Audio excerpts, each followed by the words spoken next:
गुरुर्ब्रह्मा गुरुर्विष्णुः गुरुर्देवो महेश्वरः गुरुर्साक्षात् परब्रह्मा तस्मै श्री गुरवे नमः।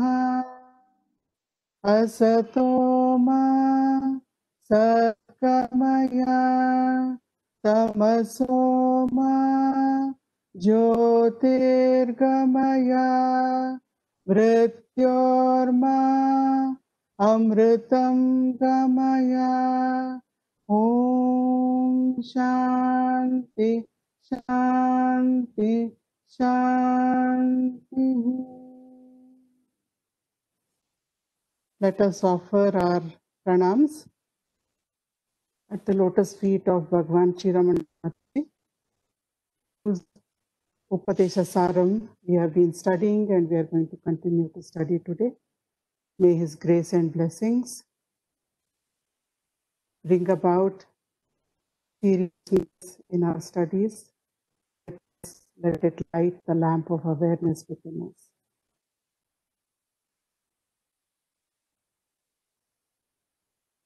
I also offer my pranam to Sri Narasimha Prabhuji, who is leading me on the path of Atma Vichara.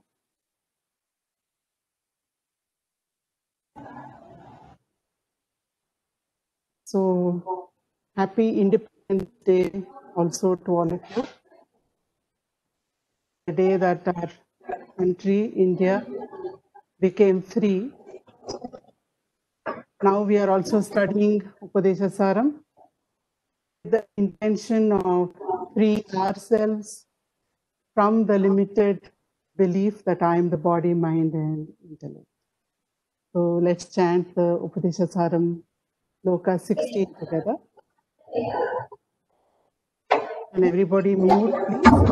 Ravi, can you please mute everyone? Ravi, can you please mute everyone, all the participants? Thank you. दृश्यवारितं चित्तमात्मनः दृश्यवारितं चित्तमात्मनः चित्वदर्शनं तत्त्वदर्शनं चित्वदर्शनं तत्त्वदर्शनं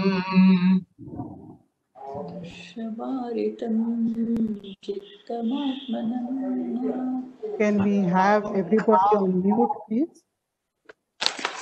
Everybody, please mute your microphones.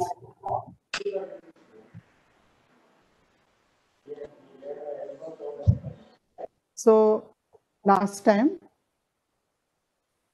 Bhagwan Sri Ramana Maharshi told us in the 16th shloka, when one's mind is withdrawn from the seen and turned towards the seer, it's established in awareness, which is also truth and reality. So, we discussed this shloka in detail. We took parallel shlokas from other Upanishads. We also saw that everything we think that in the outer world is actually a projection from the senses into the brain and labeled and interpreted by the mind. So the world is actually within the mind. The world is within us. Also saw that whatever we think is the world, again represented in this diagram, it is within us. Then we have desires, feelings, memory, imagination, visions. All this is also part of the scene, part of the object world. We think objects are only outside, but even the thoughts in the mind, all these are only thoughts, desires, feelings, memories, imaginations, and visions. All that is also in the mind. It is within us.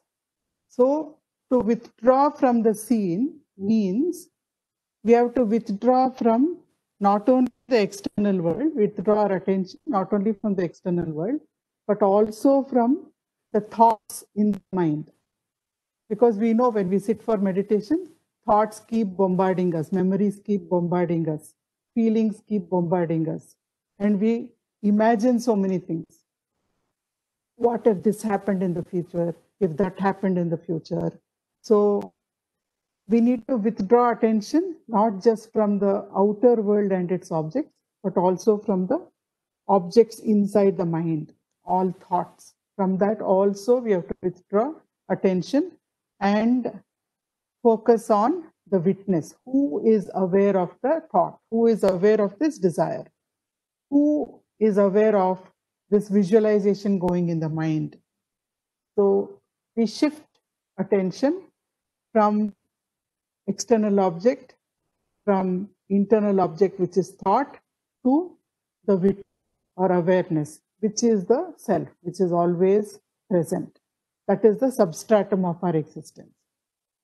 Just doing a recap of last time's talk, we took some parallel shlokas from Mandukya Karika and Bhashya on the Mandukya Karika, and we said withdrawing the mind is like the tortoise withdrawing its limbs. The tortoise withdraws its legs and head into its shell whenever it feels. So in the same way, we can withdraw our attention from objects, from what is seen, to the seer, who is seeing the objects, the witness, who is aware of all these objects. So let us chant Shloka 17, which also we had completed last time. Manasam tu kim margane krite, manasam tu kim margane krite, naiva manasam marge arjavat, naiva manasam marge arjavat. So here Sri Ramana is telling us,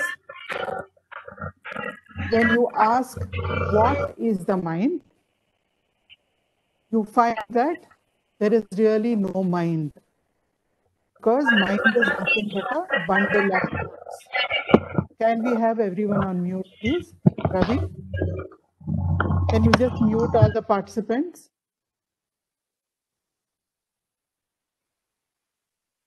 So we understood a great secret last time. The mind is nothing but consciousness. Mind is nothing but Brahman. But when it identifies with the instruments called body, mind, and intellect, then it becomes limited. But when we turn it towards the self and it withdraws from all the objects, then it is the self, it is Brahman itself. So we need not be scared of the mind. What we should be aware of, what we should refrain from doing, Ramana Maharshi is telling us, is from identifying with the contents. What are the contents? Thoughts. And what is the major thought? I am the body, mind, and intellect thought. So if you don't identify with the instruments, then the mind is nothing but consciousness or Brahman itself. So continuing with this shloka, we looked at Sri Basavanna's Vachana, which echoes the same sentiments. We looked at some metaphors for what is the mind. We looked at the onion. You go on peeling the onion, you don't get anything at the end of it if you remove one sheath after the other. So the mind is also like that. You go on removing all the objects, you withdraw the mind from every object one after another, and you take it to the source, then there is no mind. We looked at Ghatakasha and Bhutakasha example, ripple and lake example. I will not go into all of that in detail now. We looked at briefly the incident where Major Chadwick, he realized for the first time what it is to move from the seer to the seen. Major Chadwick was a very well-known devotee of Bhagwan Sri Ramana Maharshi, who came from England and settled in Ramanashram and lived there the rest of his life, that is for several decades. So we have come to the new shloka today. With the recap in mind, let us proceed with two new shlokas today, shloka 18 and 19. So let's chant 18 together.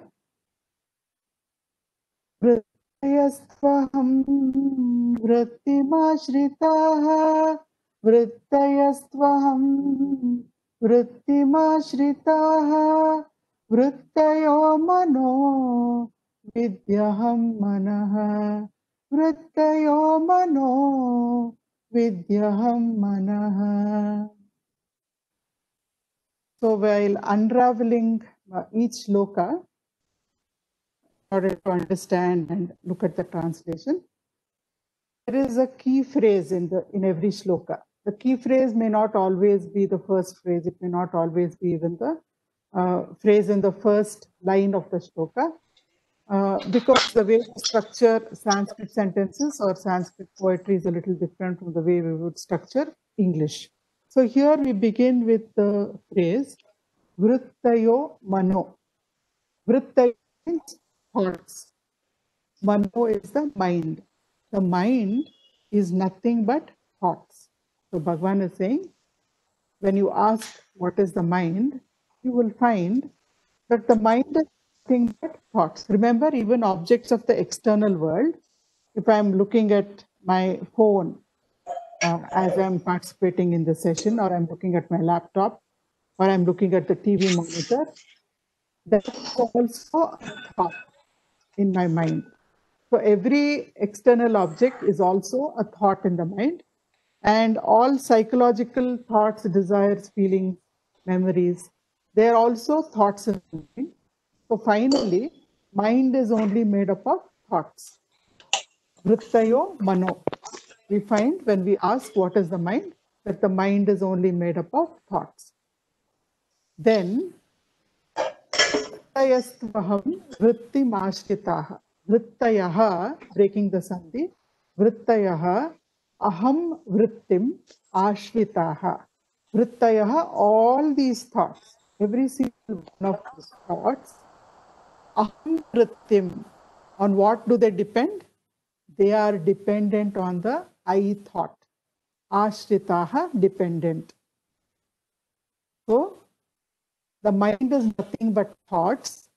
On what do all these thoughts depend? They depend on the I thought. Vidyaham manaha. Therefore, vidyaham, vidya, understand, aham, this I thought is the mind. Bhagavan is underlining it for us. It is like A is equal to B is equal to C. So, since the mind is made up of thoughts, and all these thoughts are dependent on I thought, therefore, the mind is equal to I thought. Without I thought, none of the other thoughts will be there. How do we know this? Deep sleep. Every single day, sleep. When we sleep, there is some period in the night when we don't have dreams, when we are in a very deep state of sleep, then the I thought is temporarily out of action, suspended. So when the I thought is not there, thought of the body, thought of the outer world, nothing is there. No thought is there.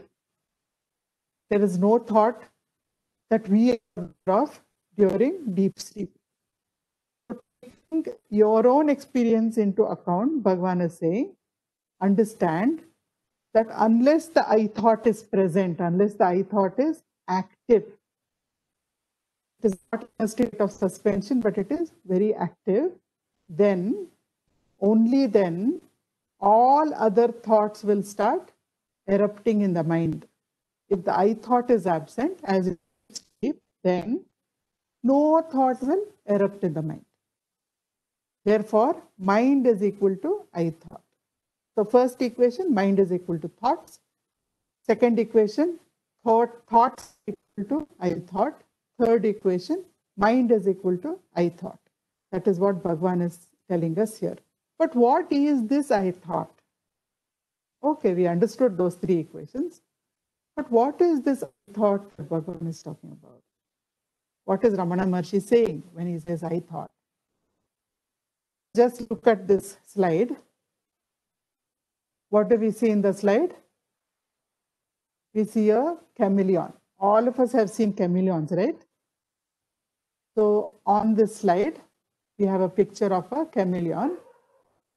It's so well blended with those fern leaves, the brown shade of the leaves, the brown shade of the chameleon. It's blending so nicely together. Unless you look very closely, you can't see.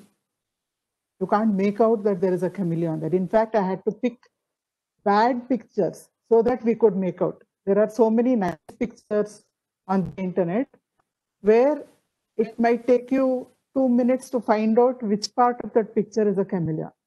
I thought that will be very difficult for us during this session. So I have taken some actually not so well camouflaged pictures. Now here we see chameleon amidst green leaves has changed its color to green with a bit of yellow. Then here it's become bluish green with gray or brownish gray, which will go with the trunk of the trees. And we have a little bit of yellow, where we have yellowed leaves and all that. There are 2 or 3 very nice videos on the internet, but I could not download. They were not downloadable. So quickly the chameleon changes its colors. The minute it touches some surface, it has a lot of kind of crystals on its body, which can change color. So the same shade as the object on which it's placing its leg, from the point of contact where the foot is resting on the trunk, the same color will start flowing. And if it is resting on 3-4 different colored surfaces, you will find one part of the body is one color, another part is another color. So each one is blending in with that particular object. It's amazing to watch. You could go online and see if you're interested. Here we see same chameleon has become red and yellow because it's in the middle of red and yellow flowers. So why are we looking at pictures of a chameleon? Because I thought is very difficult for us to identify. We talk about it. It's nice to talk about this belief or this thought that says I am the body, mind, and intellect. But when we actually try to pinpoint that thought, where is it? It becomes a very difficult task because it camouflages itself so well. So I'm sitting here, I might say, I'm feeling very thirsty. I want to drink some water. So here also I thought is there. As what is it camouflaged? It is camouflaged as I am the body. I am thirsty. So it is saying I am the body, implied. Now, after a few seconds, I might think, today somehow I'm feeling sort of happy from the morning. I don't know why. Nothing particular happened. I've been at home, I've just done all the regular chores, etc. But for some reason, I've just been very light-hearted, very happy from the morning. Again, I'm saying I. But now with what am I identifying? Emotions, feelings, where do they appear? They are thoughts that appear in the mind, inside the mind. So I'm identifying with the mind. Whenever I'm identifying with any emotion, then I'm identifying with the mind. When I'm happy, I'm sad, I'm bored, I'm excited, I love doing this. Oh, I want to go there. Oh, I just love going there. All that I'm identifying with the mind. And when I start saying, Ramana Maharshi has given great clarity in Upadesha Saram. Step by step, he's giving me a lot of clarity. I may say that. So then, with what am I identifying? With my intellect. Within the span of 1 minute, I identified with the body. I identified with the mind. I identified with the intellect. But each time I'm saying I. I'm referring to all three. I'm saying I. It's so difficult because quickly this identity flips. Very fast. Not like a chameleon changes its colors fast, yes. But the mind, it's a super chameleon. Just in a few moments, in a split second, it changes its identity. And it's so well again camouflage. So Bhagwan is saying, it's difficult for you to identify even this I thought. Yes, we said mind is nothing but I thought. But it's hard to identify the I thought because it keeps on changing its not only color, its form, its shape. When it is the body, it will say I'm thin, I'm fat, I'm old, I'm young, I'm 50 kgs, I'm 80 kgs. So it's changing its form also. Then the minute I say I'm the mind, once again it's changing its characteristics. It's looking at an object, it's taking the shape of the object. So quickly it keeps happening. Changes are really fast. So we have to be very alert. Mind has to be very subtle to identify the I thought.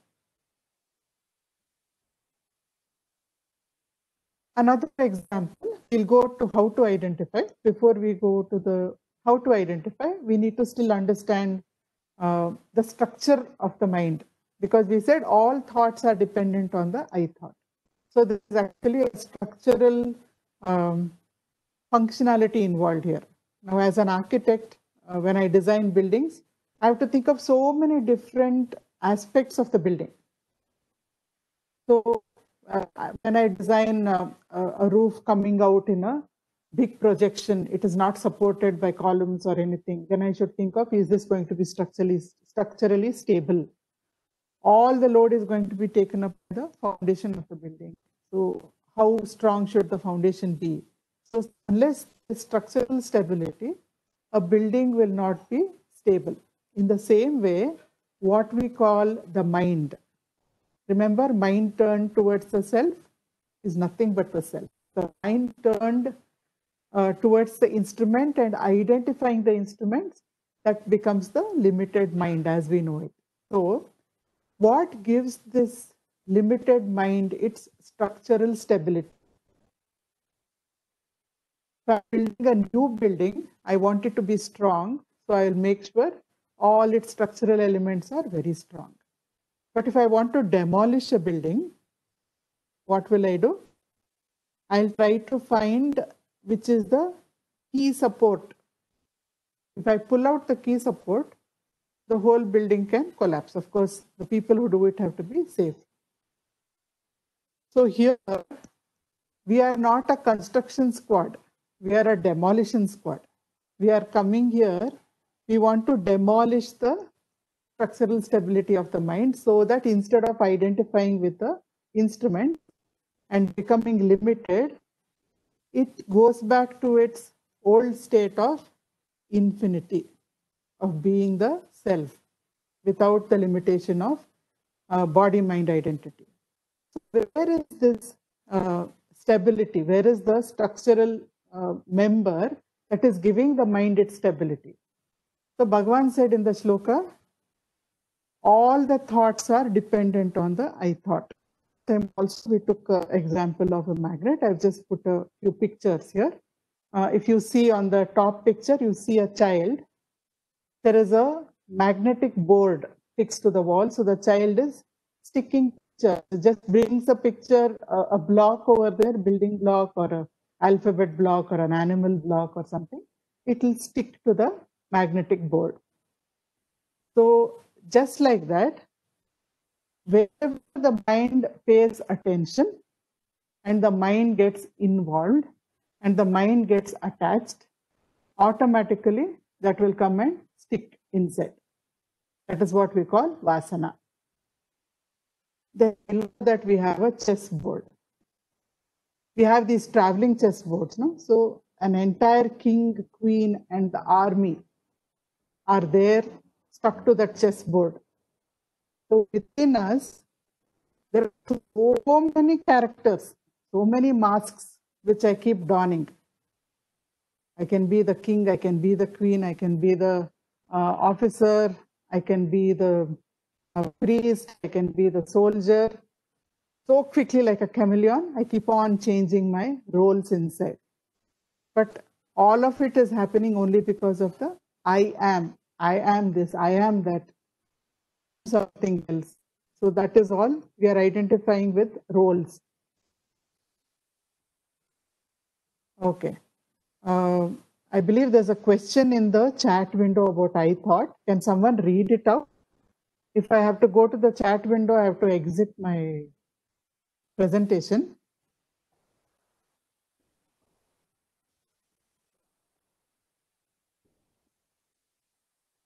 I believe the question is in a chameleon. Yeah. Can you read it out, please? Does the I thought not have a purpose?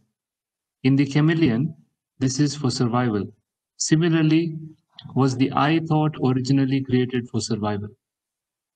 Okay. Yes, in the chameleon, it is for survival.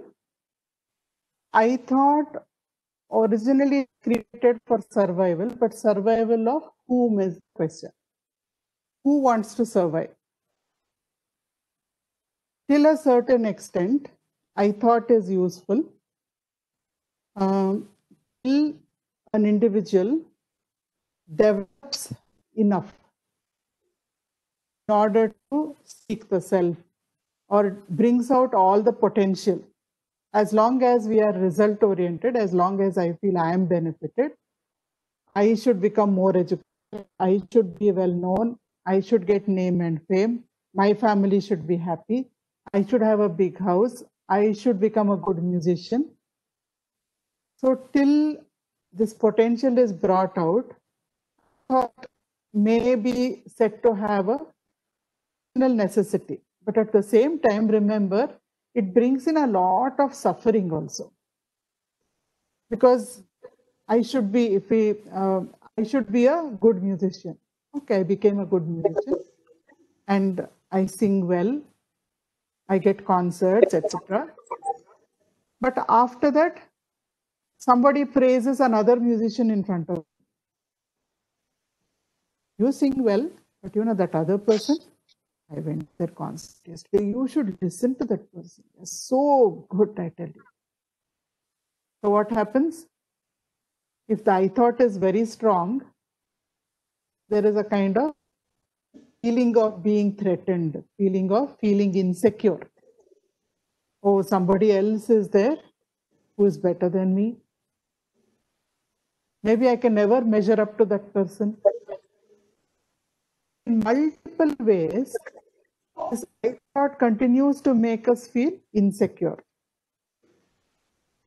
Fear and love, we operate between the two emotions in life. So I thought keeps on making us cling to fear. We respond through fear. Most of the time, it is camouflaged very nicely. You're talking to somebody, you're very polite, very nice, but at the same time, all survival instincts are strong. In very polite language, we can defend ourselves. We can make ourselves seem very good. So fear keeps on ruling us as long as we allow the I thought to be there. Love is where we are passionate about something, where we have empathy towards other people, where we start looking for the loving God, and then slowly it will turn towards loving the self with a capital S. So journey from fear to love, you can say, is journey of life. Karma also pushes us in the same direction. When we feel I am different from everybody else and my behavior is more about my self-preservation, my own comfort zone, then karma will push me, not relate to the pain of others. So I myself will keep having painful experiences until I understand the pain of others. So karma is constantly pushing us from fear to love, from duality to oneness. This is the journey of life. So here, even without I thought, I can develop my potential. Even without I thought, I can do whatever I want and I can excel in it, maybe even better. But I won't feel insecure. I nurture other people along with nurturing myself. I don't feel threatened. I feel others, if others come up in life, then it is as joyful as me coming up in life. But I thought will create boundaries and it will markers and it will say me first, others afterwards. Or even in that others, those around me first, and then others after that. So I thought keeps us in this prison of fear. Survival comes only when there is fear. So if a chameleon, for instance, was not feeling threatened at all, it would not need to change its colors. But because we feel threatened, we keep changing our colors. So it is good to some extent. We can say functionally it is good, but after that, it is actually it is the bane of our existence, you can say, because it makes us limited. What is first helping us to bring out the potential later makes us more and more limited instead of allowing us to expand. After we have expanded to a certain point, we can't expand anymore. So we are saying that about the structural stability of the mind. This I thought has a kind of magnetic quality. There is one more question, Vani. Yeah. Relating to what is a form of consciousness and where is it located in the body? Because it will then help to focus on the self. Consciousness has no form. Consciousness is formless. It has no form, but as long as we identify with the body, if you remember, we went to a shloka in Bhakti Yoga where we said Hrusthale Manaha Swasthata Kriya. That means in the body, as long as I identify with the body, I feel I am the body, I can look for a locus, and that locus is the point where I say I. When I point to my chest, I intuitively touch a spot on my chest, which is called the spiritual heart, which Bhagavan Sri Ramana Maharshi calls the spiritual heart. So we can focus on that. We have done that meditation also during that session, focusing on the spiritual heart helps to still the mind. But otherwise, in actuality, consciousness is everywhere all the time. It has no shape, it has no form, it has no limitations. So with that, I'll just come back to the talk. Again, instead of one more point is, instead of I thought, one should have love thought or no thought is another one should question. have no thought. Every thought is a limitation. Every thought limits us to a single point, whereas in actuality, we are formless. We are everywhere all the time. That's our identity. But the minute we create a locus and I say I'm only here, immediately my identity shrinks and my suffering begins because I need to protect that locus. So no thought is the best. No thought with which I identify. I might have a thought for the sake of carrying out a task. I should not identify with any thought and say, I am this. Then trouble starts. Love is the natural state of the self. We need not cultivate it. It's our true nature. Because consciousness is one substratum in deep sleep. Deep sleep is very close to the self state, except that in deep sleep, I am not aware that is my true nature. That's the shortcoming in deep sleep. So it is like that. We are unlimited, and there is nothing that is not me. Everything is a manifestation of the self. We have gone through this in the earlier shlokas. We will also be going through this in the later shlokas. So I would request only one thing, questions can be kept till the end of the session. Unless agree with you, because other questions are deviating from what we are discussing. Unless so it we'll is keep it helping further. us to delve into this particular topic, we will keep it for question time. So love is our nature. Satchit Ananda. Automatically everybody is a part of me. So what is there to hate or love? Somebody is myself.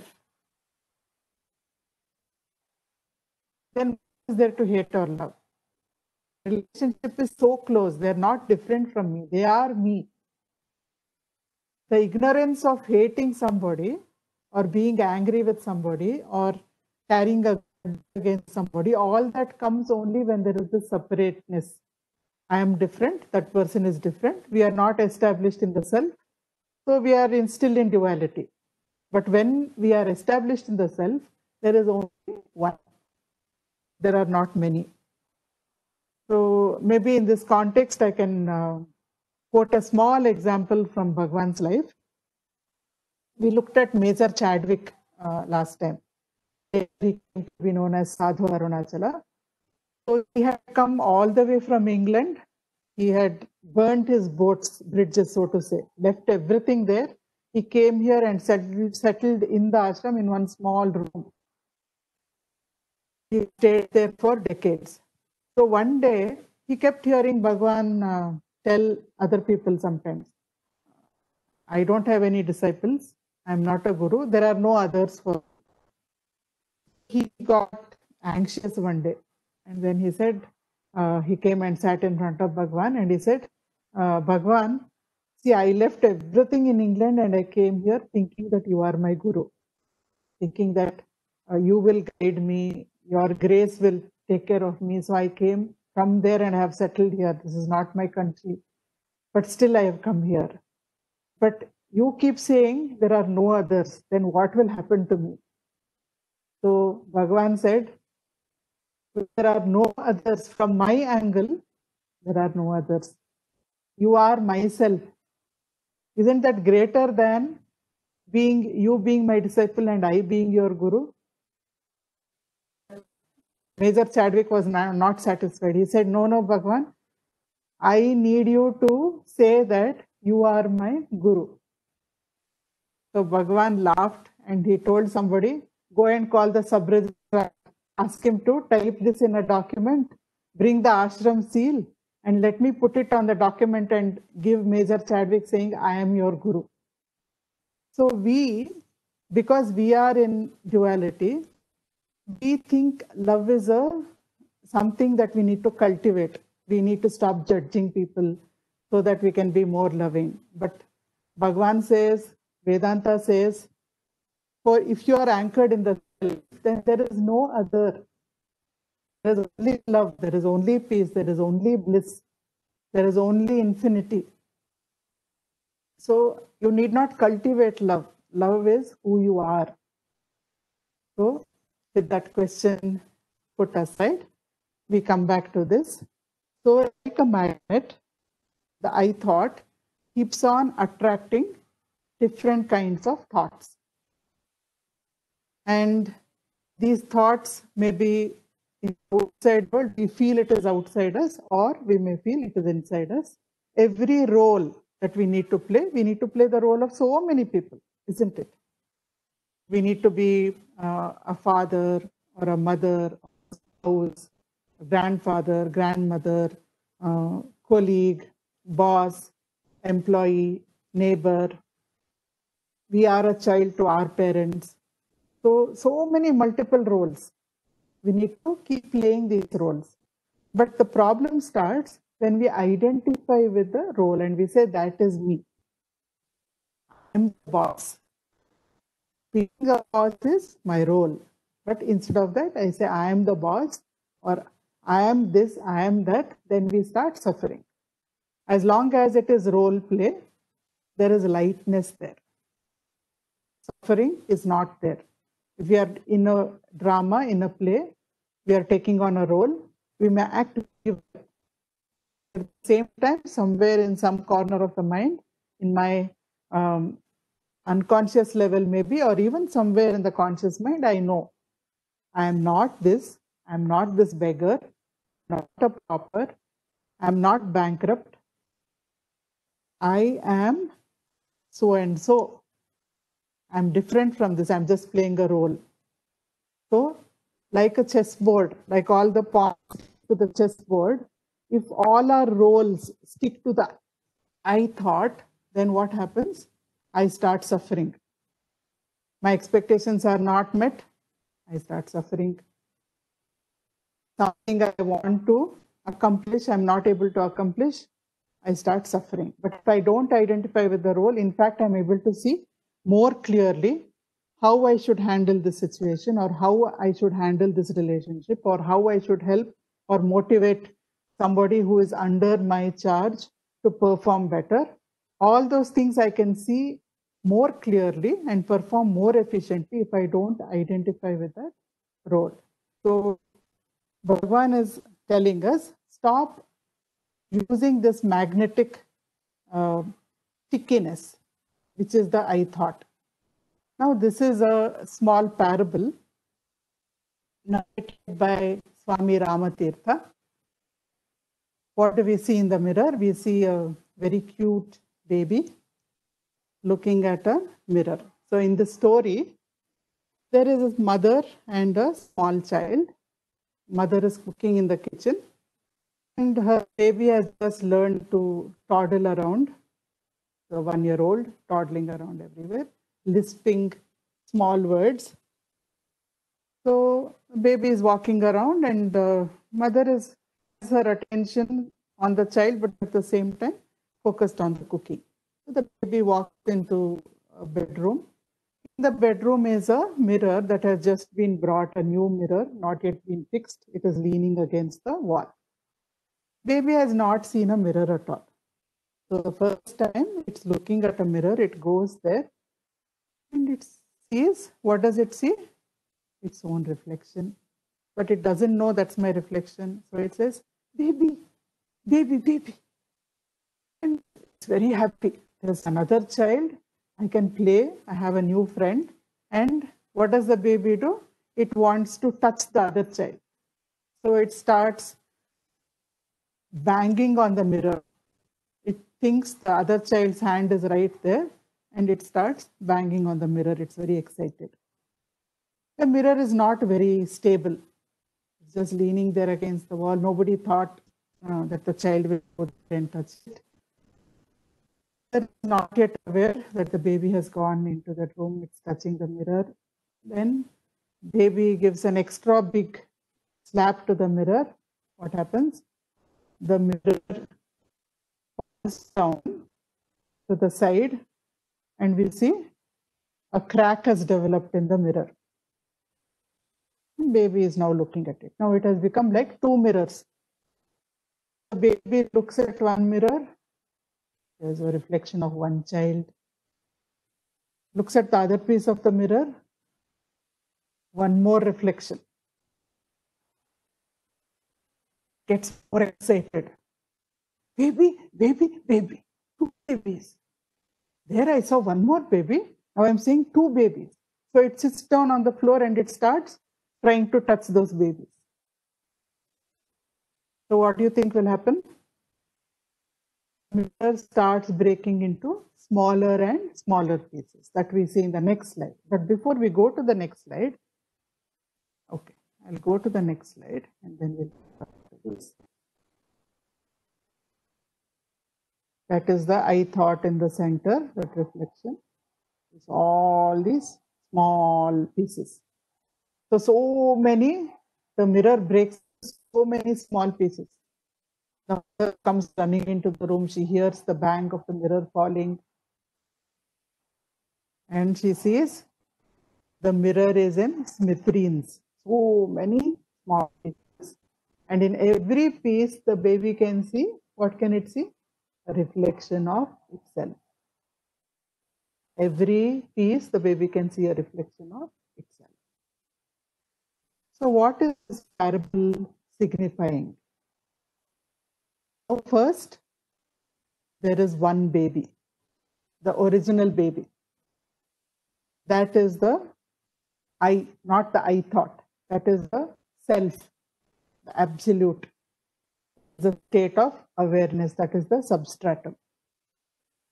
Now, that baby is looking into a mirror. It sees a reflection. In Vedantic language, that is called Chidabhasa, but maybe we should not get into technicalities. It starts seeming very difficult. The baby is looking at the mirror. The mirror is the intellect. Baby is looking at, the self is looking at the intellect, and it feels I am. When you look at a mirror, you want to comb your hair, what do you see? You see your own reflection. I am, I exist. Become aware that you exist. This is only an analogy. Don't take it too literally. So the self, when it looks at itself in a reflecting surface, the feeling I am, I exist. So now we have two pieces here. One is I am. You can see the reflection is very faint. And in the other one, other piece, you have a strong reflection. Call that I thought or I am BMI.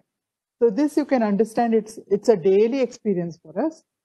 When we wake up from sleep in the morning, or you've had a very deep, and you, as you're waking up, what happens?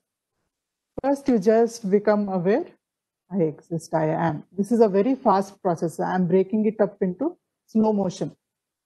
In a movie, the hero and heroine are coming together after a long separation. What do they show usually? Slow motion. They're coming towards each other in slow motion. So like that, I am breaking a very split-second process into step-by-step process so that we can understand. So the minute we wake, we start coming out of the sleep state. For a second, there is a feeling, I exist, I am. Then that I am moves outwards and it starts attaching itself to objects. What is the first object I attach myself to as soon as I wake up? Body, mind, intellect. I am this body. I am so and so. I have the next. This is what this is my name. This is my form. So I attach myself to the identity, waking identity. I am BMI. As soon as I attach myself to the I am BMI, what happens? That becomes very clear. You can see one reflection. I hope all of you can see it clearly.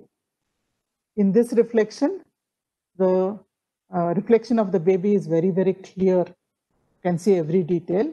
In I am sort of recedes into the background. Because I am has attached itself to the instrument. The feeling that I am existence, that is there. I'm always aware that I exist, but it sort of recedes into the background. That's why we have this little hazy reflection over there. Then, as we become attached to the body, we take up the waking identity. Then, identity splinters into many more pieces. What are those pieces? This is my bed. I went to sleep here in the night. This is my room. This is my house. That is my house. Those are my children. Those are my in-laws. Then, this is my book.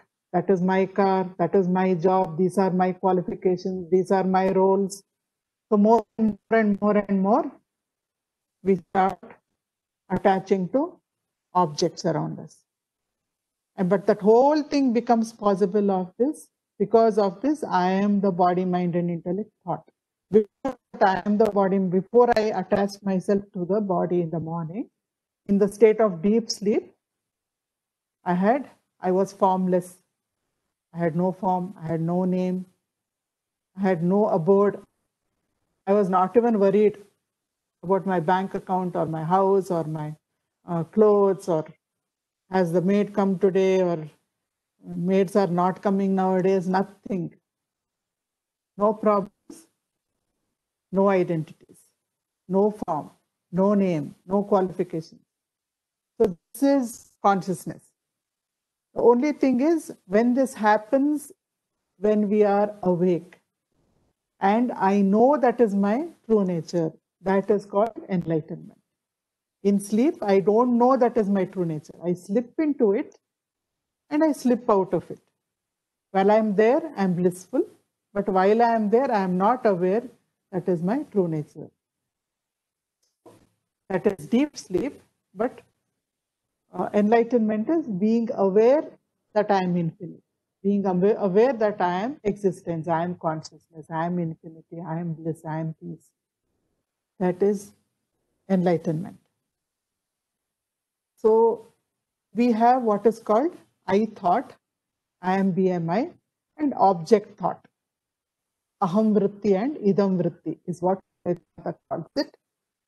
Aham vritti is the subject or the apparent subject. The actual subject is only the witness, but the apparent subject is the body, mind, and intellect. I am hungry. Hunger is object. I am the subject. That is the ego. I am the body thought. I am happy. I am the body thought, and happiness is the object thought. So any thought you can split into I thought and object thought. Every thought has these two components. But Swami Ramatirtha is asking the question at the end of narrating this parable. He's asking a question to all of us. The images kept on multiplying. Original was there. Then one image came. I became I am. I am became I am and I am BMI. I am BMI became this entire world. But as the images multiply, does the original change? The mother came into the room where the baby was sitting and the pieces of the broken mirror were all there. What does she do? She'll pick up the baby and then clear up all the broken glass and throw it. Now all those broken glass with the images of the baby, they've all gone. Has anything happened to the baby? Nothing has happened to the baby. Baby is as it is. So even when the I thought goes away, even when all the multiple thoughts of all our roles, all our multiple identities, when all of them go away, what happens after that? Only the self is left. The self was always there. Without the baby, there could not have been any of the reflections. When all the reflections go away, the baby still remains as it is, unaffected. So here Swami Ramatirtha is telling us the relationship between I thought and world thought and the original, the self. The self manifests as the body, mind, and intellect. The self manifests as the world.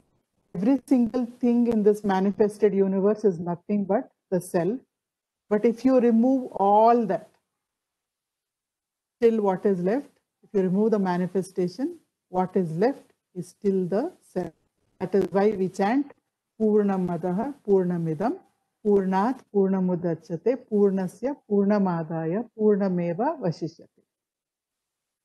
So this is what we are learning in this parable. Shloka 19. Let's chant it. Ahamayam kuto bhavati chinvataha. Ahamayam kuto bhavati chinvataha. Aipatatyaham nija vicharanam. ऐपतत्यहं निज vicharanam. Here we start with chinvataha, the last word in the first line. Chinvataha means investigation. When we inquire, when we investigate, aham ayam kuto bhavati. Kuto is how does, how, or from where. Aham, this I am, this I, aham is I. From where does this I thought arise? Bhavati means arise. So, when we inquire or when we investigate, from where does this I thought arise? Then, I patatyaham, that I thought just vanishes. It disappears. Nija vicharanam. This is true self-inquiry. So after realizing all thoughts are dependent on the I thought, and I thought is the mind. Mind is made up of thoughts. Thoughts are dependent on I thought. Therefore, mind is equal to I thought. Then don't stop there. Ramana is telling us. From there, ask the question, from where does this I thought arise? Okay, all the other thoughts arose because the I thought exists. But where does this I thought itself arise from? On inquiring deeply, this I thought vanishes. This is self-inquiry. So when we ask, who am I? When a thought comes into the mind, we have been doing it now since we began Upadesha Sagar. When a thought comes into the mind, what do? We say, for whom is this thought? And we take responsibility, it is for me. Then, who am I?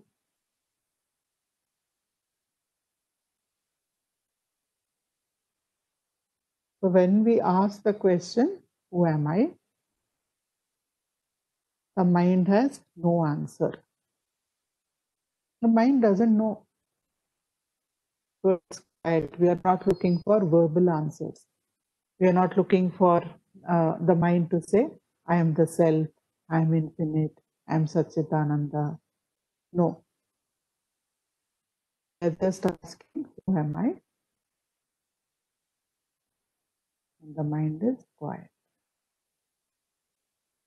So Bhagavan says, in that silence,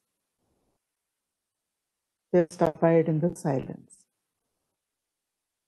For the time being, I thought has vanished. All thoughts have vanished. Just stay quiet.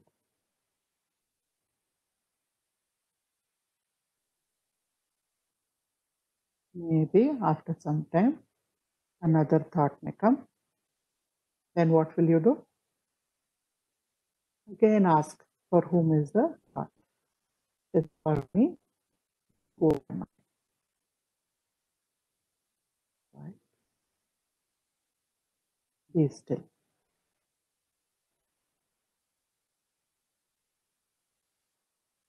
There is also a non-verbal way of doing this.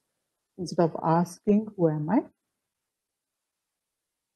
Sri Prabhuji, who is guiding me on the path, he says you can also ask, am I aware? A thought has come. Am I aware of this thought? Then who is aware? So the question is actually not am I aware. The question is who is aware? It is the witness who is aware. Every time it is the witness who is aware. So non-verbally shift from focusing on the thought to focusing on the witness. Who is aware?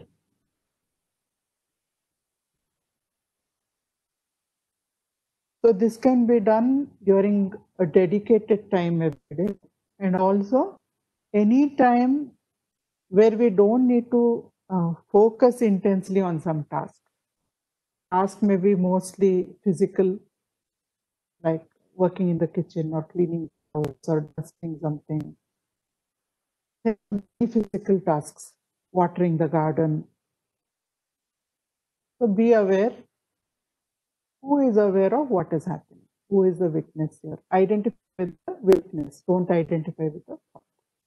Usually what do? We quickly identify with the thought. I'm watering the garden.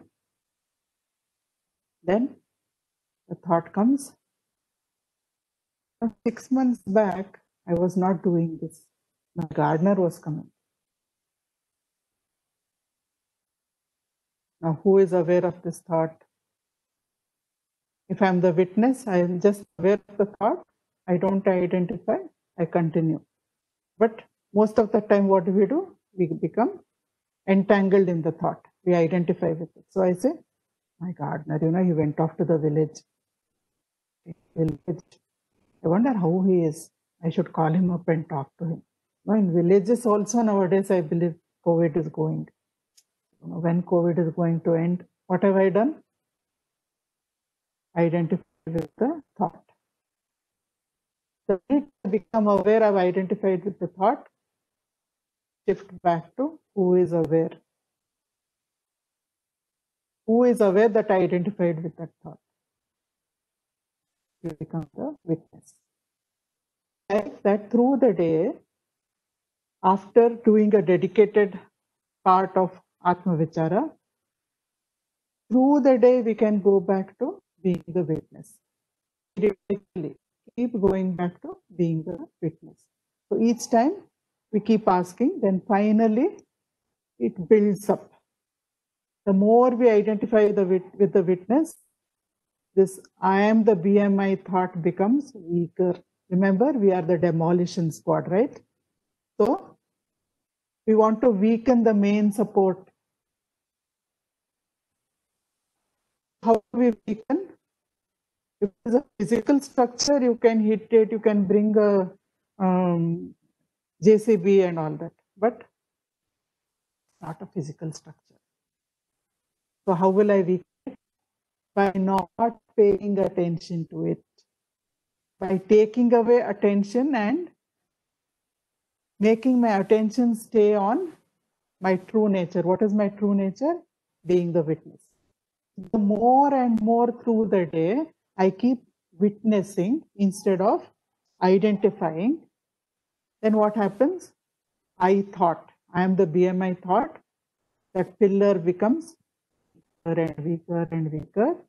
And at some particular point, like Bhagavan is saying, on inquiring deeply, the I thought vanishes.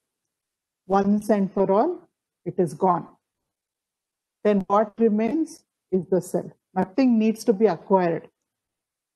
Already you are the self.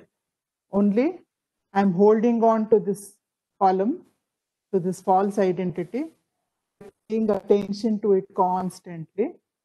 I'm strengthening it, strengthening it, strengthening it. So because of that, I feel I am bound. I feel I am trapped. I feel I am limited. I feel I am suffering. But if I shift my attention from the BMI thought to I am the witness, I start witnessing more and more and more, then this becomes weak. It gets depleted. It gets malnourished because I'm not giving it attention. So the malnourished I thought will one day disappear. And then I don't need to do anything more because I'm already that. What was not me, I have let go of it. That is all that was required. So here, there is a book called Self-Enquiry or Vichara Sara Sangraha by Bhagavan Sri Ramana Maharshi. So in that, it's a question and answer book. In that, in question 14, the disciple asks, what is the real purpose of sannyasa or renunciation? Once you know that if you do away with the I thought, that is the only thing that needs to be discarded. Then we just need to discard the I thought, nothing else. To discard I thought, that is the supreme tyaga, supreme renunciation, supreme surrender, everything, supreme sannyasa. So this question has been answered, and this answer is there in question 13. So this devotee is asking in the 14th question.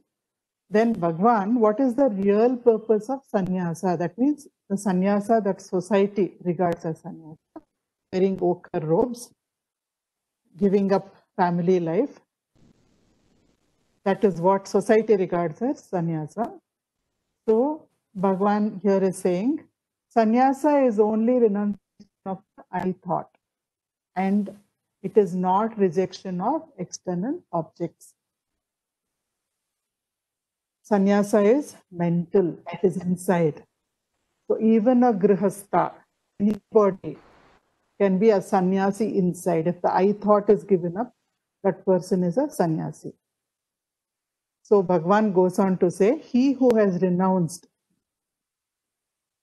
the I thought remains the same whether he is alone or in the midst of samsara. You have heard a saying that says, if you can meditate, you should be able to meditate even in the middle of a fish market. Meditate here means being anchored in the self, being anchored in your true nature. So somebody who has let go of the I thought permanently, he is equipoised. That is what equipoised means. It is not forcibly accepting what you don't like. It is going beyond like and dislike. And you can go beyond like and dislike only when the I thought is gone. So such a person is the same whether he is alone or in the midst of samsara, in the midst of the entire world. When the mind is concentrated on an object, it does not observe nearby objects. Suppose I am working on my computer or my laptop to get my project drawings finished. Somebody is waiting for it. The deadline is very close, so I have to send it. Near me, so many objects are there. I might have brought a cup of coffee or tea to drink. Even that I forget. I don't notice anything that is around me except my drawing and my laptop. That's all. So like that, Bhagwan is saying, the sage may perform any number of actions externally. In reality, he performs none because he rests the mind in the self without letting the I thought arise. Remember, mind is nothing but Brahman. So when you turn it towards the self and you rest it in the self, there is no I thought. I thought is when the mind turns outwards and it identifies with the instruments. You don't, when the mind stops identifying with the instruments because you have through self-enquiry understood your true nature, then externally the Jnani can perform any number of actions, but he has no doership. He feels it is happening. We see this in the life of Bhagavan Ramana Maharshi. From morning 2 o'clock in the morning till 12 o'clock in the night, he would be engaged in some activity. But inside, he is not the doer. Outwardly, people who are looking at him will feel Ramana is cooking, Ramana is writing a book, Ramana is proofreading, Ramana is talking to scholars, Ramana is explaining to a sadhak. But in actuality, within himself, he is not doing anything because I thought is not arising at all. So he goes on to say, in a dream, one may feel that appear to fall downwards. You feel you are falling down. But in reality, the person who is sleeping and dreaming is not moving. That person is not falling at all. Therefore, and the reverse of it is also true. The person for whom the I thought has not ceased, who is still identified with the body, mind, and intellect, he may be sitting for hours together in meditation, but till he drops the I thought, he continues to be the doer. The feeling of doership will arise in some subtle form. He may have transcended the grosser forms, but in subtle forms, it will keep arising. Doership can drop only when I thought has been dropped. Thus the wise ones have said. So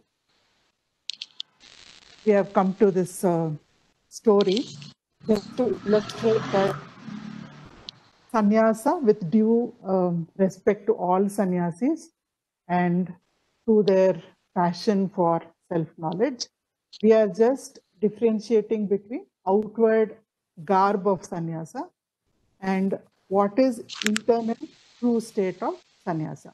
That is all. So a true sannyasi who has dropped the I thought may actually be a householder. He may be married, he may have children, but he may have no doership. He may be anchored in the self because he has dropped the I thought through self-inquiry. So inner sannyasa is not dependent on social status of whether a person is a sannyasi or not a sannyasi, whether you are wearing ochre clothes or not wearing ochre clothes. True sannyasa is inside, but we respect all sannyasis in society because they have oriented themselves and dedicated themselves to the pursuit of self-knowledge. So in this story, there is a queen and a king. It is supposed to have been an actual story, and the king Shikhidwaja. Shikhi is peacock, Dwaja is flag.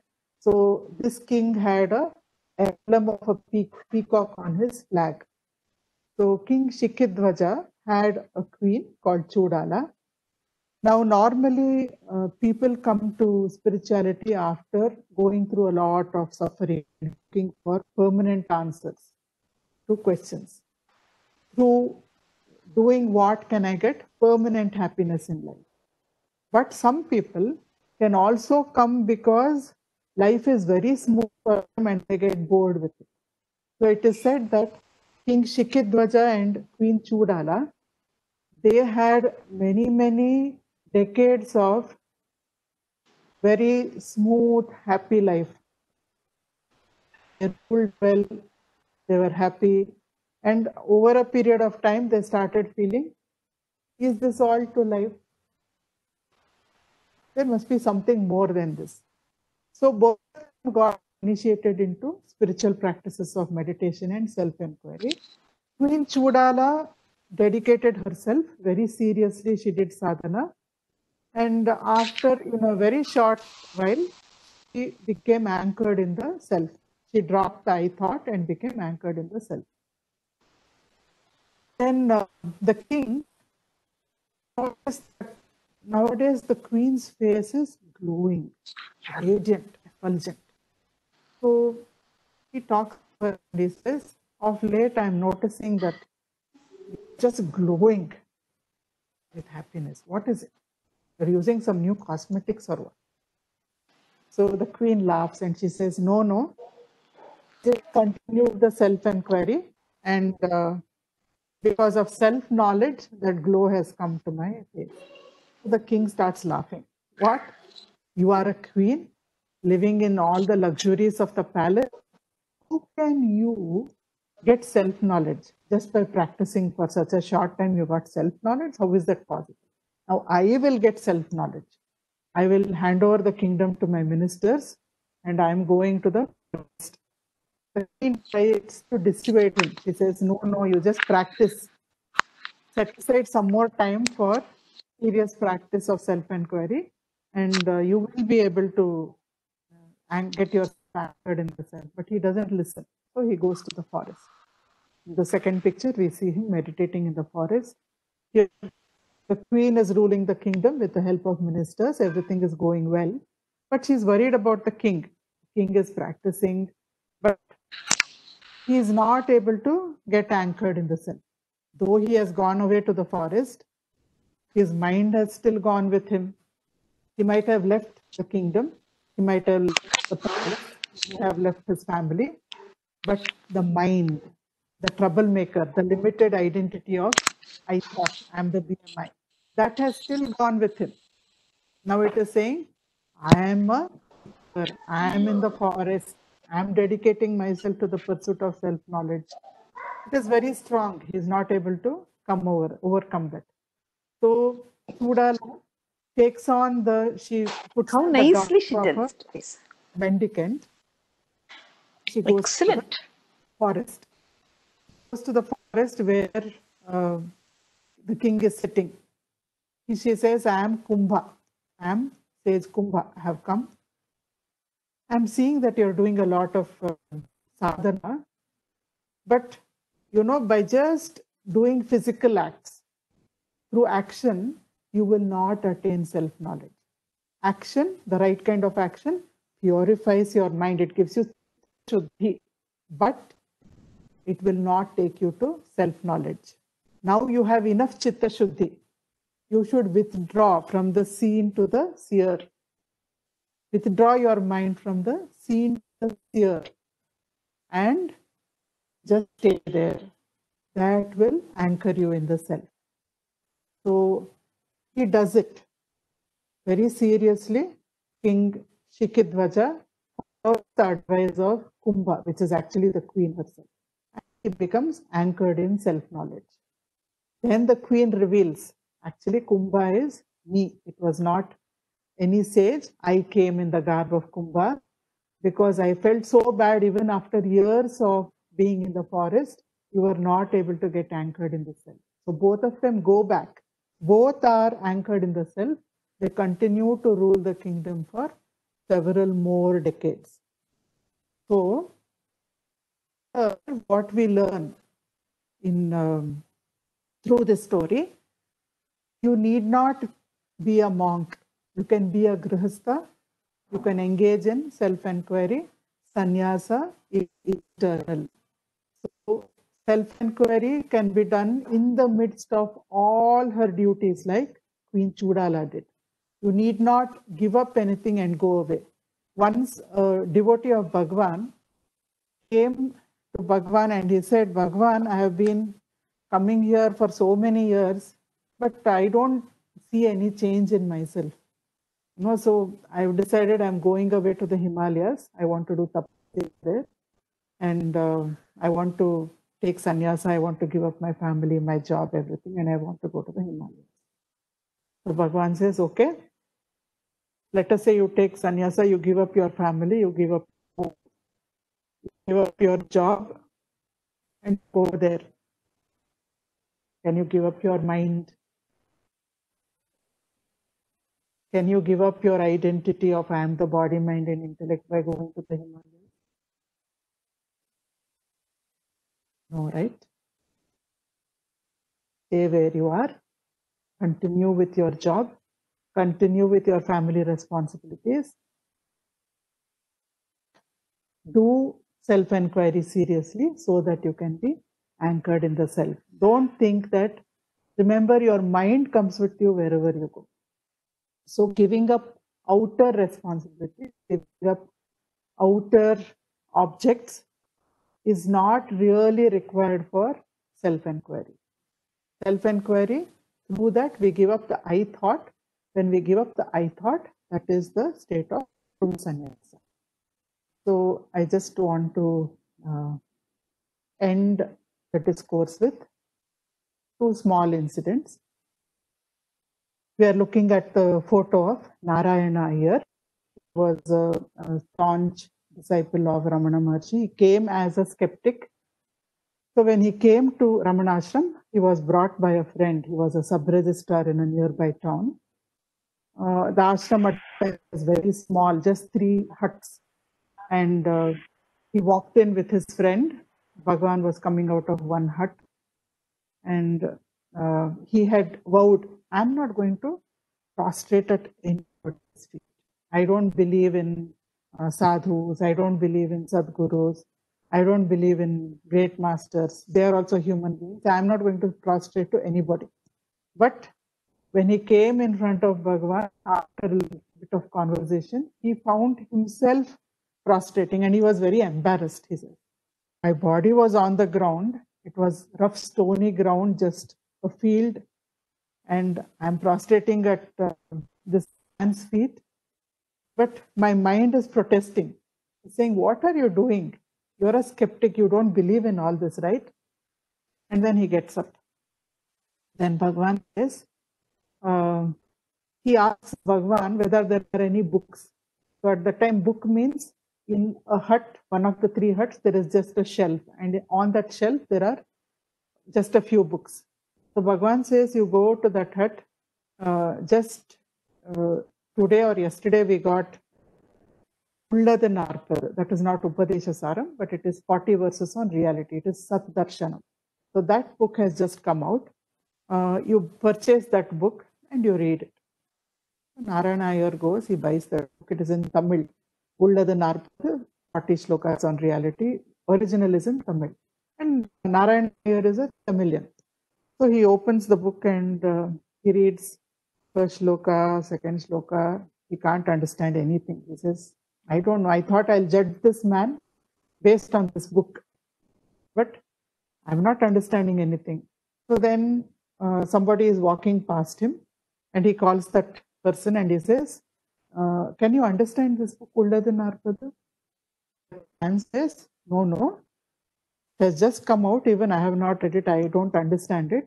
But tonight, Bhagwan is going to read out and explain those verses to all of us. So why don't you stay tonight in the ashram and tomorrow? So Narayana Iyer decides, I'll stay. That night, Bhagwan starts, he opens the book and he starts reading out. And Iyer says, I cannot believe it. Bhagwan is reading out in a soft, gentle voice. And every word that he is reading out is making absolute sense to me. When I read it, when I put the book and I read it, it was gibberish. It was like nonsense. I couldn't understand anything. But when Bhagwan is reading it and he is explaining it, I'm understanding every word. Is he hypnotizing me? Is he mesmerizing me? He's sitting there. Bhagwan comes to one particular shloka and he says, God can neither be seen with the eyes nor with our senses. In fact, you can see God. To see God is to be God. So you can't see the self. When we say Atma Darshanam, you cannot see the self. Seeing the self is seeing the self. This also comes later on in one of the shlokas in Upadesha Saram also, this tattva comes. So as Bhagwan is explaining this, there is a person called Dandapani Swami, who's sitting also there, a very staunch devotee. Very boldly he asks, Bhagwan, are you saying this out of your own experience? Or are you just, whatever Vedanta says, so you're quoting it? Then Bhagwan very calmly said, otherwise, would I dare to say so? That means it is his own experience. So, Narayana asks him, what should be my sadhana? I don't know Vedanta. I have been a skeptic till now. So, what should be my sadhana? I find it difficult. Everybody here, they say I close my eyes and I become thoughtless. But I close my eyes and 1,000 thoughts attack me. What should I do, Bhagwan? So then Ramana says, don't worry. You have bought the book Ullada Narpadu, Sabdarshanam, 40 verses on reality. You go home also. Every day read one shloka. You can learn it by heart or you can read from the book. It doesn't matter. Read one shloka, understand it, and then close your eyes and be in that state. That is all the sadhana. It will go smoothly. Don't worry. Still, he comes repeated times. So during one of Iyer's visits, he says he was sitting there and a lot of scholars had come with big treatises, discussed with Bhagwan. Bhagwan is explaining to them the meaning of, subtle meaning of certain verses and all that. And those scholars were so happy. And Narayana Iyer is looking at all this and inside he feels, what is the use of a person like me? I don't know Vedanta. Look at those people. They can spout Vedanta. They know it by heart, huge treatises, and they can quote by shloka, number, chapter, topic. And so useless. How can I get enlightened?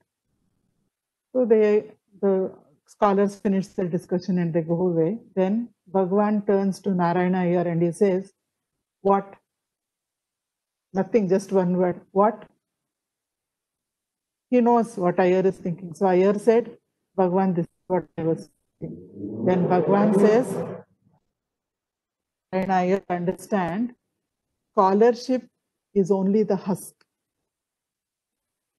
Book learning and the capacity to repeat scriptures by rote are of no use. If you don't delve within to know the truth, you need not undergo the torture of learning.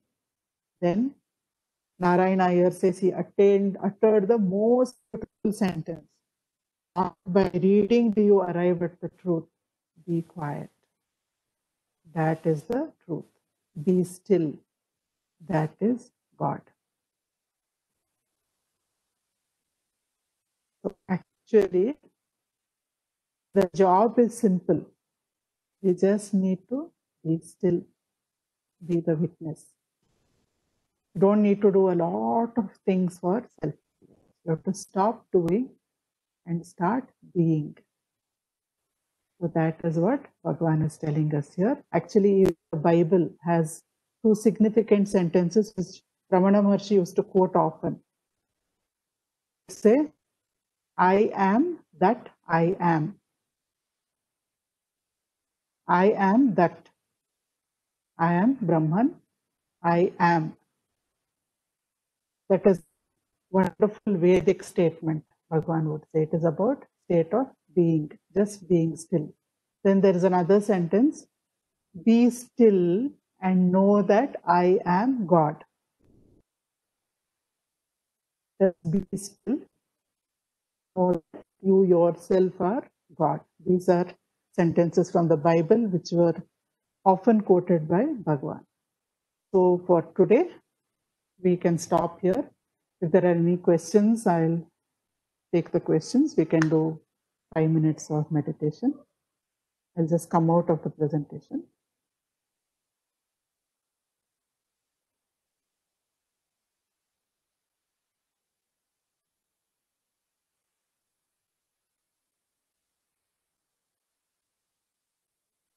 Okay.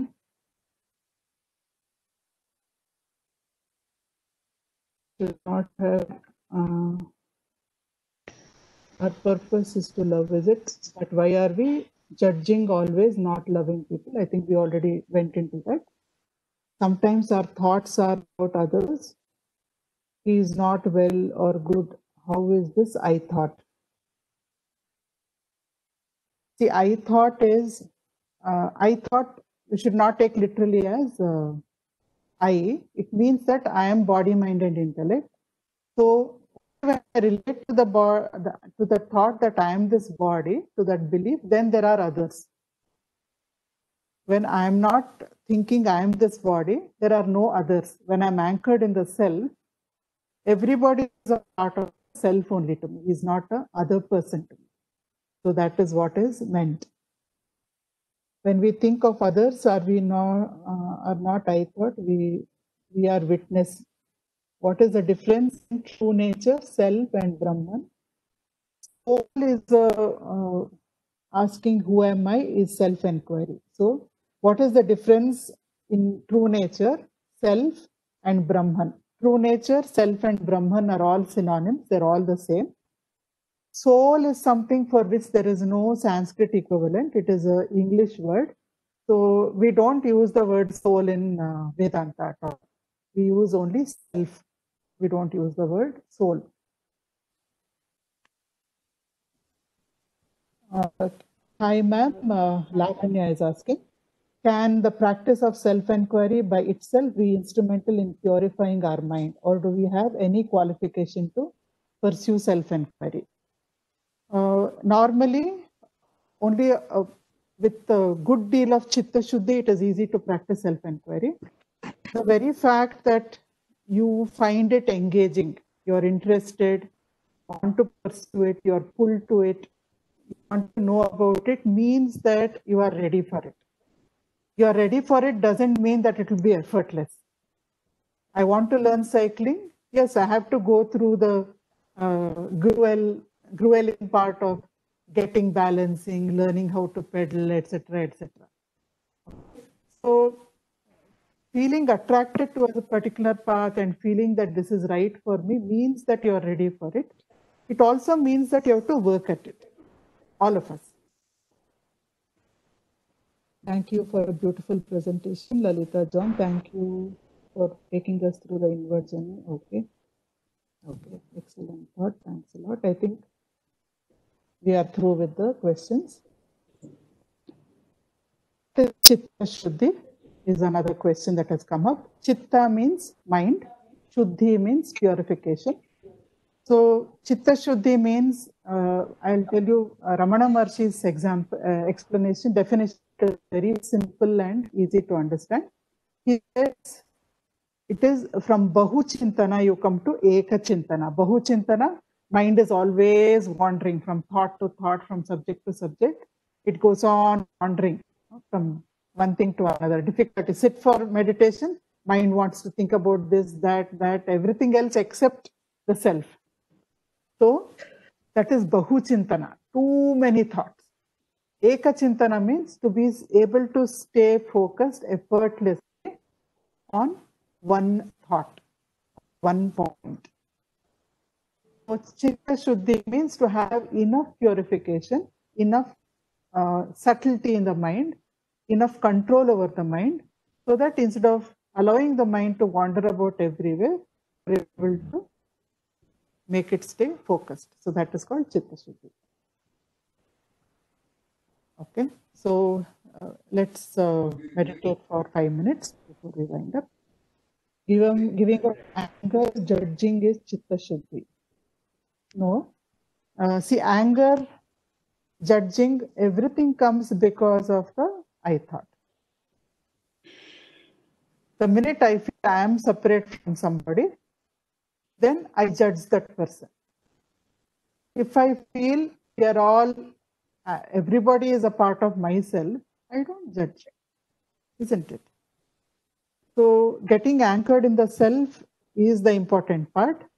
Anger also because I feel I am separate. So somebody else should meet my requirements, or life should bring me what I want, or life should not take away what I need. Life should not bring me things that I don't want. People should not behave in ways that I don't like. All this is coming because of I am the body, mind, intellect, thought. That means it makes me separate from other people. The minute I feel I am separate from others, Kama, Krodha, Lobha, Moha, Mada, Matsya, the 6 vices come only from the identity of I am the body, mind, and intellect. The more we loosen this identity by not giving it attention and by withdrawing to the witness, to the seer, all these attendant thoughts which are coming in like iron filings to a magnet, they fall away. The strength of the magnet becomes weaker and weaker. The I thought becomes weaker and weaker. All these other adjunct thoughts will fall away from it. So you don't have to put in special effort for that. The main effort has to be at the mother trunk, the I thought. You weaken the I thought, the tree dies, the leaves will all fall away. You don't have to shake the tree or pluck the leaves one by one. Make the tree die, the trunk, you don't give it water, that means attention. You allow it to dry up and die. All the leaves like the anger, judging people, hating people, greed, everything just falls because it's not getting nourishment. The nourishment of identifying with it, we are not giving it. That's all. I hope that was clear.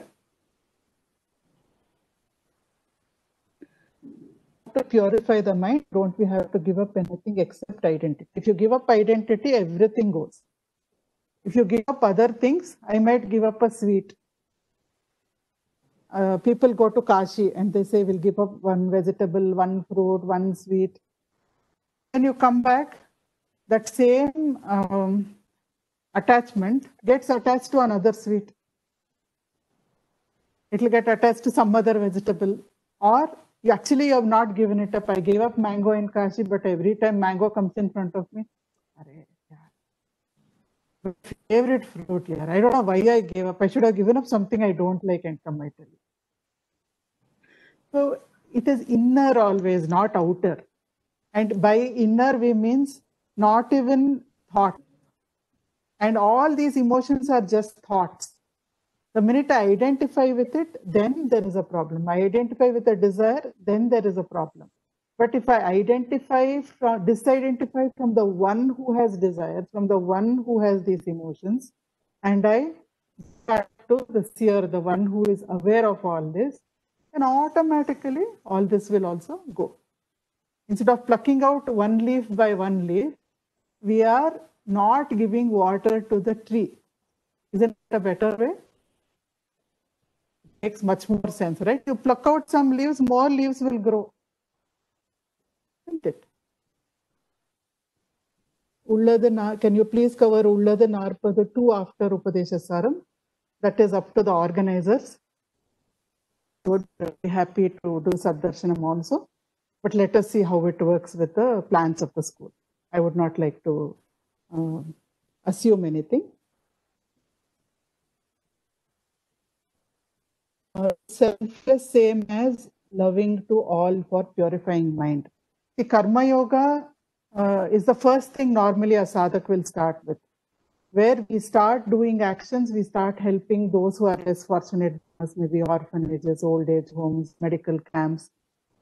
We are just learning how to love people for who they are, not for what they can give us, not with any expectation. So that purifies the mind, it helps. Then it shifts to love God. God is separate from me still, but I start meditating, I start chanting, I start worshipping, I start doing upasana. Again, I'm shifting to a higher ideal, but I'm separate and God is separate. Then you come to Jnana Yoga, where you understand that nobody is separate from you. Nobody was ever separate from you. God is also not separate from you. And then you do self-inquiry to get anchored in the self. But if somebody has already finished all that and Chitta Shuddhi is over and this Janma or this lifetime, you don't need to do all that to purify the mind, but you are attracted to the self-inquiry path and you want to engage in it, then wonderful. That means you already have the qualification for engaging in self-inquiry.